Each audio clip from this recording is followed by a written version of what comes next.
नमस्कार, स्वागत आहे तुमचं आपल्या श्री गणेश अकॅडमी चॅनलमध्ये. ज्यांनी चॅनलला सबस्क्राईब केले त्या सर्वांचं मनापासून धन्यवाद. जे नवीन व्ह्यूअर्स आहेत त्यांनी प्लीज चॅनलला सबस्क्राईब करा. आज पुन्हा बघूया आपण क्वाड्रॅटिक इक्वेशनचं हे एक एक्झाम्पल जे आलेलं आहे 3 मार्कांसाठी. याला आपल्याला सॉल्व करायचं युजिंग फॉर्म्युला मेथड. तर सगळ्यात आधी याला कम्पेअर करू आपण स्टँडर्ड फॉर्मसोबत. त्याच्या अकॉर्डिंग आपण ए ची व्हॅल्यू 5, बी ची व्हॅल्यू 13, सी ची व्हॅल्यू 8. फॉर्म्युला मेथड मधला हा जो पार्ट आहे b² - 4ac तो आधी कॅल्क्युलेट करून घेतला. b ची व्हॅल्यू पुट केली 13 -4, a ची व्हॅल्यू 5, c ची व्हॅल्यू 8. 13 चा स्क्वेअर 169. या तिघांची मल्टिप्लिकेशन आली आपली 160 आणि दोघांची सबट्रॅक्शन केल्यावर आन्सर आला आपलं 9. फॉर्म्युला मेथड जो यूज केला आपण -b ± √b² 4ac/2a याच्यामध्ये ॲज इट इज आपण व्हॅल्यू पुट केल्या.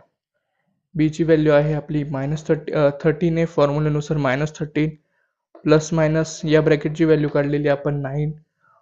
2 ॲज इट इज a ची value 5. After that -13 as it is plus minus √9 ची किंमत आली आपली 3. 2 × 5 आला आपलं 10.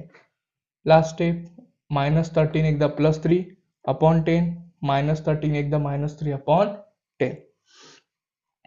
-13 + 3 हे आलं आपलं -10 अपॉन 10. 10 गेट कॅन्सल उरला आपला -1. बाजूला -16 ॲडिशन आली अपॉन 10. दोघांना 2 ने डिवाइड केलं, उत्तर आलं आपलं -8/5. तो रूट आले आपले -1 and -8/5. त्याच प्रकारचं हे एक गणित दिलेलं आहे अजून x² + 10x + 2.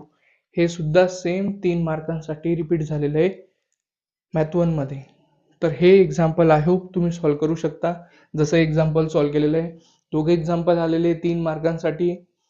तुम्हाला व्हिडिओतून माहिती भेटली असेल, थोडंफार सॉल्व झालं असेल तर चॅनलला सबस्क्राईब नक्की करा. धन्यवाद.